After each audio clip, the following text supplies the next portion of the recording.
سب سے پہلے مشاہد حسین صاحب یہ بتائیے کہ آپ کا کیا خیال ہے وائی دس الیکشن ان بنگلہ دیش از امپورٹنٹ فار پاکستان، اور آپ کے خیال میں کون جیتنے والا ہے؟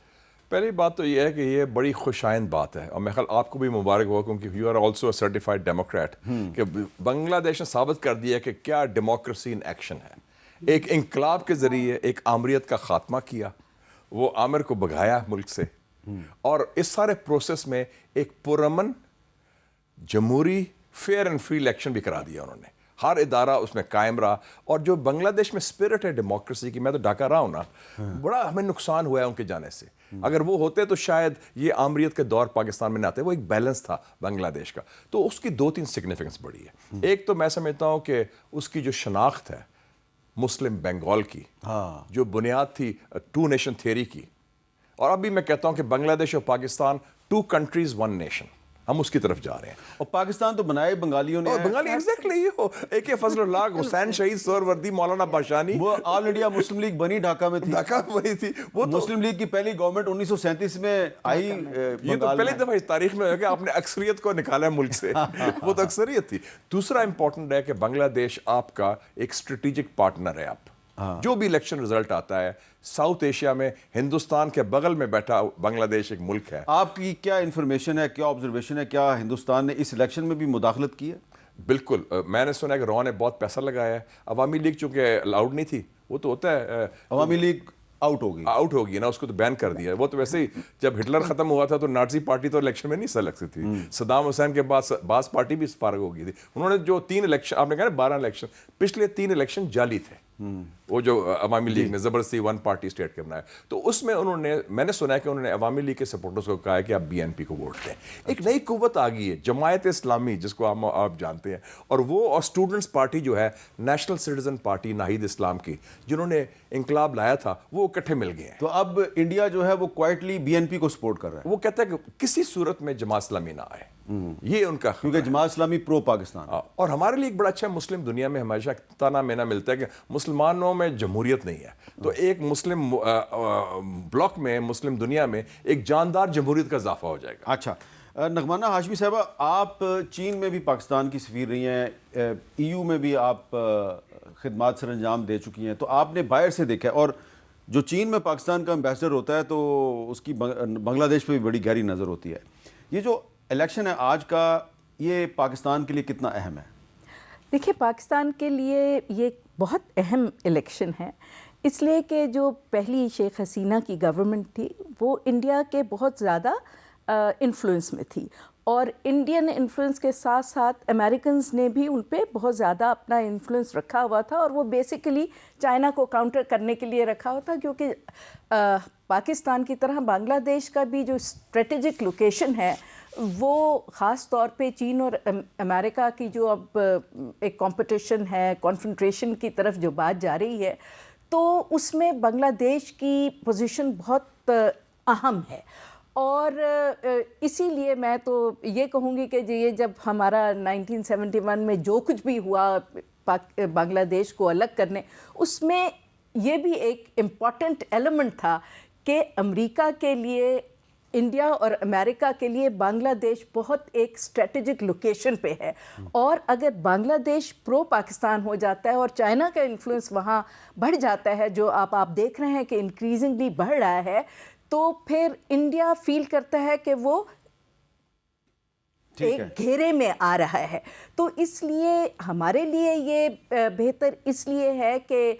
ہمارے اگر ان کے ساتھ اچھے تعلقات ہوں، اور ہم چین کے بھی اسٹریٹجک پارٹنر ہیں، تو یہ ایسٹرن فلینک پہ ہم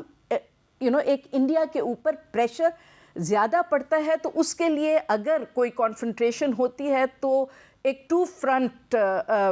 وار کی پاسبلٹی ہو سکتی ہے۔ ٹھیک ہے، اچھا جی، اب طاہر وحید صاحب،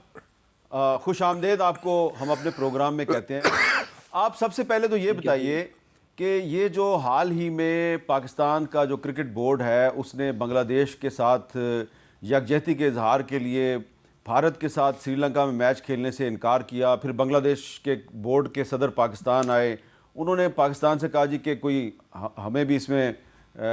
فیسیلیٹیٹ کرنے کا راستہ نکالے۔ تو پاکستان کی ساری لڑائی بنگلہ دیش کے لیے تھی، اور پھر بنگلہ دیش جو ہے اس پہ سے جو ICC کا جرمانہ ہے وہ بھی ختم کروایا گیا, اس کو فیسیلیٹیٹ بھی کیا گیا. تو اس پر بتائیں گے کہ بنگلہ دیش کے لوگ کیا سوچتے ہیں جو پاکستان نے کردار ادا کیا؟ جی سب سے پہلے آپ کا بہت شکریہ, آپ نے اپنے پروگرام میں مجھے انوائٹ کیا.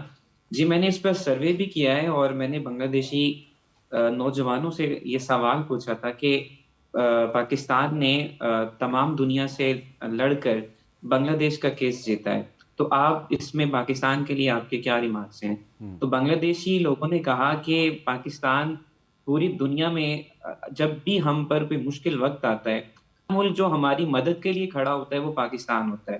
انہوں نے یہ بھی بیان کیا, بلکہ بنگلہ دیش کے جو نامور اسپورٹس ایکسپرٹس ہیں وہ کہتے ہیں کہ 1999 میں جو ورلڈ کپ ہوا تھا اس میں جو ٹیسٹ میچ میں جو وسیم اکرم صاحب نے کہا تھا کہ ہم اپنے بھائی سے میچ ہارے ہیں, تو اس اسپرٹ کو سامنے رکھتے ہوئے بنگلہ دیشی لوگ سمجھتے ہیں کہ پاکستان کی جیت بنگلہ دیش کی جیت ہے اور بنگلہ دیش کی جیت پاکستان کی جیت ہے. یہاں پر جب بھی ڈھاکہ میں پاکستان اور انڈیا کا میچ ہوتا ہے, تو ایون پاکستان کا جب بھی انڈیا سے میچ ہو رہا ہوتا ہے دنیا کے کسی خطے میں, تو اس وقت بنگلہ دیش کی ساری عوام پاکستان کے حق میں وہ پاکستان کو سپورٹ کر رہی ہوتی ہے اور سب دعا کر رہی ہوتی ہے کہ پاکستان میچ بالکل جیتے. تو بنگلہ دیشی نوجوانوں کا اس پر بڑا اچھا مثبت رد عمل تھا کہ ہم شکر گزار ہیں کہ پاکستان نے ہمارے لیے اس بڑی کرکٹ کی جنگ میں ICC کی دنیا میں, جہاں پر ایک پڑوسی ملک صرف اپنی اجارہ داری قائم کر رہا ہے, اور اس میں پاکستان نے یہ ریئلائز کیا کہ اگر ہم اپنے بھائی کو تنہا چھوڑ دیں گے تو اس میں جو ہمسایہ ملک ہے اس کی اجارہ داری قائم ہو جائے گی. اچھا اب یہ بتائیں کہ آپ گجرانوالہ کے رہنے والے ہیں, تو آپ ڈھاکہ یونیورسٹی میں بنگالی زبان کیوں پڑھ رہے ہیں, بنگالی لٹریچر کیوں پڑھ رہے ہیں؟ دیکھیں ہمیں بڑا دکھ ہوا تھا جب ہم نے ہسٹری اپنی کتابوں میں مطالعہ پاکستان میں جب ہم نے پڑھا کہ ہمارا ایک ملک کا دوسرا حصہ بھی تھا جس کا نام مشرقی پاکستان تھا, جو کہ کچھ سیاسی غلطیوں کی وجہ سے, ناانصافیوں کی وجہ سے ہم سے جدا ہو گیا. تو اس کرب کو لے کر, اس درد کو لے کر میری یہ خواہش تھی کہ ہم اپنے ناراض بنگالی بھائیوں کو منانے کے لیے ہمیں جو سب سے اہم طریقہ ہے وہ ہے بنگلہ دیش کے زبان کو, بنگلہ دیش کی ثقافت کو, بنگلہ دیش کے کلچر کو اپنانا. جب تک ہم بنگلہ دیشیوں کو ان کی زبان میں ہم اپنے پیار کا احساس نہیں دلائیں گے اور ہم ان کی زبان کو اڈاپٹ نہیں کریں گے, اور پاکستان میں جو پائی جانے والی بنگلہ دیشی بہن بھائیوں کے لیے جو ہماری محبت ہے, ان کو جب تک ایک عام بنگالی کو جب تک ہم نہیں وہ بتائیں گے تو تب تک ہمارے تعلقات میں بہتری نہیں آ سکتی. اور جو مس انفارمیشن کا خاص طور پر یہ آج کا دور ہے کہ جہاں ہمیشہ ایک عام پاکستانی کو بنگلہ دیش کی نظر میں, بنگلہ دیشی کی نظر میں بہت ہی ایک متنفر اور متکبر ایک شہری دکھایا جاتا ہے. تو ہم بنگلہ دیشی بہن بھائیوں کو, ہمارے بھائیوں کو ہم یہ بتانا چاہتے ہیں کہ ہمارے دلوں میں آپ لوگ رہتے ہیں. چلیں ٹھیک ہے, ہم آپ کی بات سمجھ آ گئی.